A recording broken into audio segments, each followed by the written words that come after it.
Okay, it was requested that I do a video on air guns in a survival end of world situation.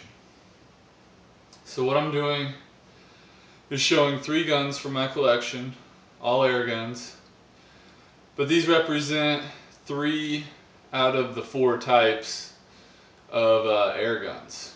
So we've got a CO2 powered pistol, and then we have a pneumatic pump carbine rifle, and then we have a spring piston long rifle. Okay, this one is a 177 caliber pellet pistol, 22 and a 22. Okay, so there are basically 3 different power plants for the guns, which means they require 3 different mechanisms to fire the pellet. Okay, in a survival situation or end of world situation, you're going to have some limiting factors. One is going to be ammunition, the other is going to be propulsion. For instance, in the case of the CO2, you'll need CO2 cartridges. And then the third limiting factor would be repairs and things like oil and lubricants that you would need to maintain and clean your gun. Now, compared to a firearm, you're going to be much better off with an air rifle. It just requires less maintenance, less cleaning, it has less moving parts, it's less complicated, and ammunition is much easier to acquire. So, I mean, you can pick up 1,000 rounds of pellets for, under 20 bucks.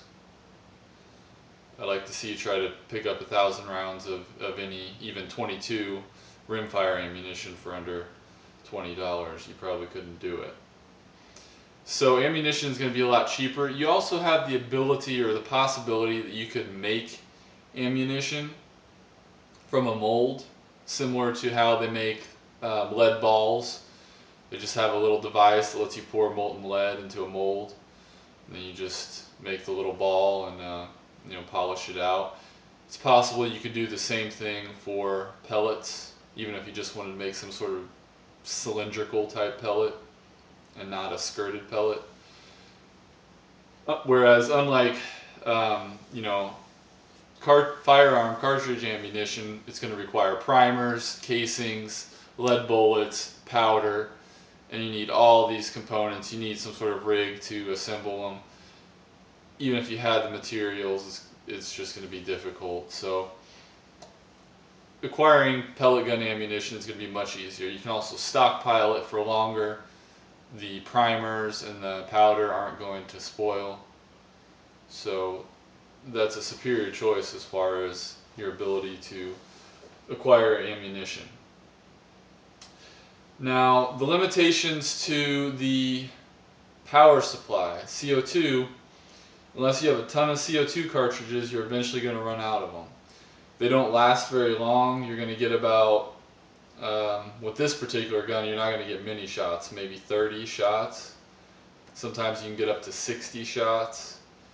They're not going to last over a couple days, so even if you only take a couple shots, the CO2 is going to slowly leak out. So you're going to be limited as far as your ability to acquire CO2 unless you have a ton of it stockpiled. Because I guarantee you, Walmart's not going to be open, in the end of the world situation. And if it is, the first things to go are going to be anything related to guns or weapons or anything like that. So if you do want to keep a CO2 powered pellet gun, make sure that you have enough CO2 to go with it, or at least last you for a long time. The next option would be the pneumatic pump, and this is a good choice because it doesn't require anything aside from the gun itself and your ammunition, because it's got an internal pump. You don't even need like a hand pump, you don't need CO2, so you can just pump it. load the pellet, and you're good to go. You can do that as much as you want. So, that's going to be a better choice than your CO2 powered gun. Your spring piston is the same way. It actually takes less effort to cock because it only requires one motion instead of like 10 pumps. You only have to cock this one time. So it's the same principle as far as how much, or it's being reliant on some external source. It only relies on the gun itself. So you just need ammunition. Spring pistons, you don't even really need to get into that piston to add grease or anything for thousands of shots. And if you had to, you could probably keep shooting that thing 10,000, 20,000 times before you would really have some, critical breakdowns inside the piston. So it's pretty much going to last you your lifetime. If you did have a supply of grease, even if you wanted to use old car grease, axle grease, you could probably get away with it and do some repairs if you had the right tools.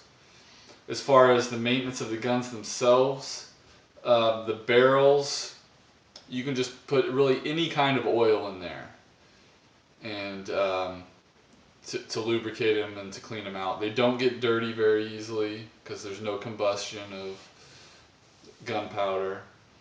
So they don't really require a lot of cleaning, and certainly not frequent cleaning. If you paint them the way I do, they're not going to rust on the outside, so you don't have to deal with rust and exposure to the elements as much.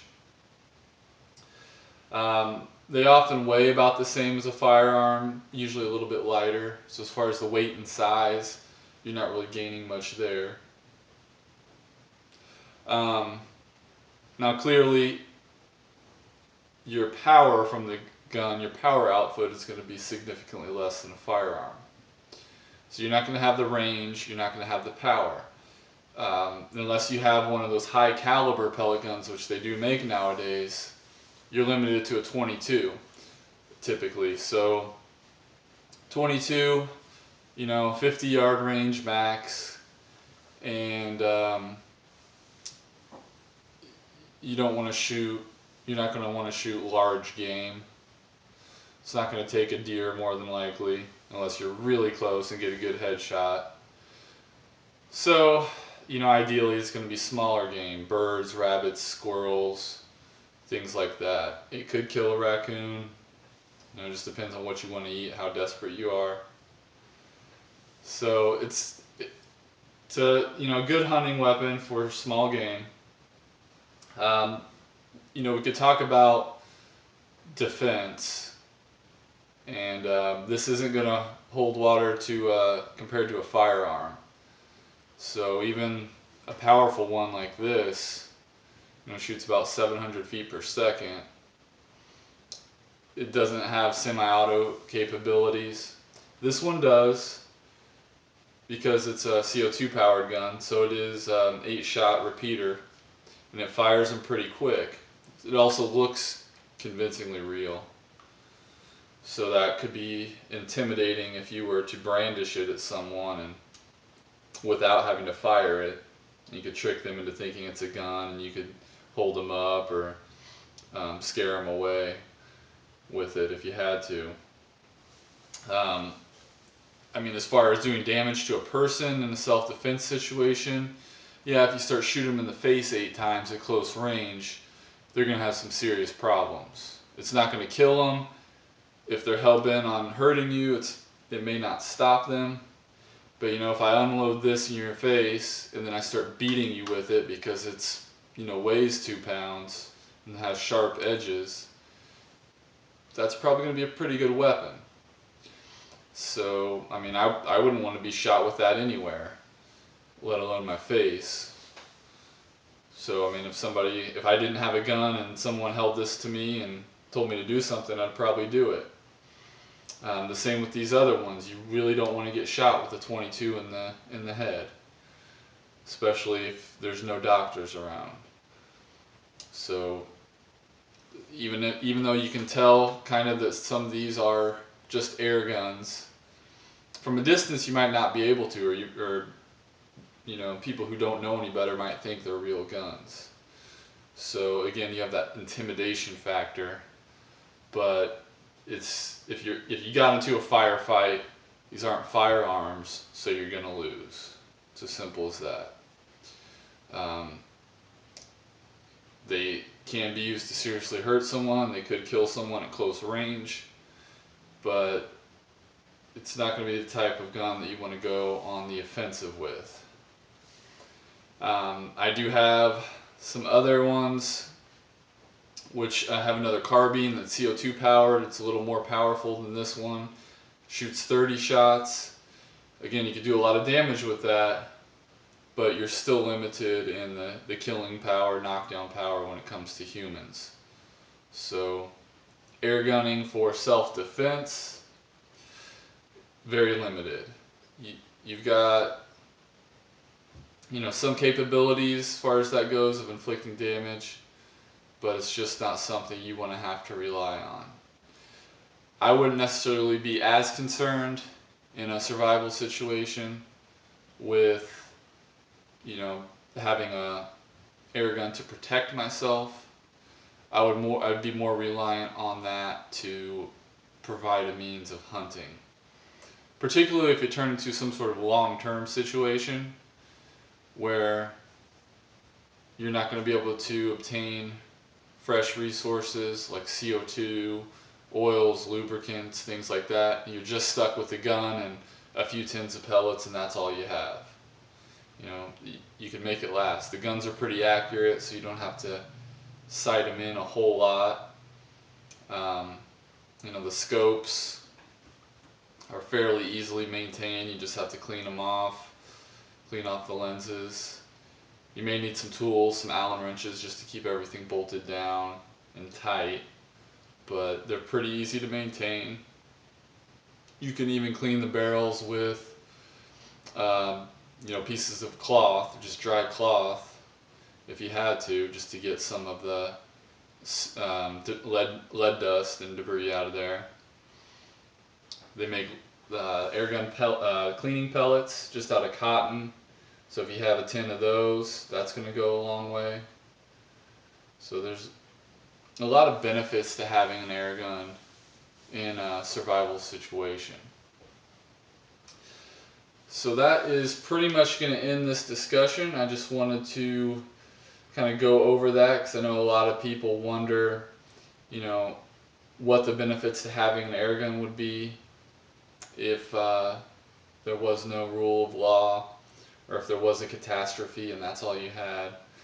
And there are those who wonder about the self-defense capabilities of an air gun as far as whether it can stop a human or hurt a human or kill somebody. So I just kind of wanted to discuss that and do a little quick video on it. So that's pretty much it for today. If you are interested in this kind of stuff, there's going to be more videos similar to this on my channel. I have a lot of other air gunning videos, so make sure to subscribe. But aside from that, thanks for watching.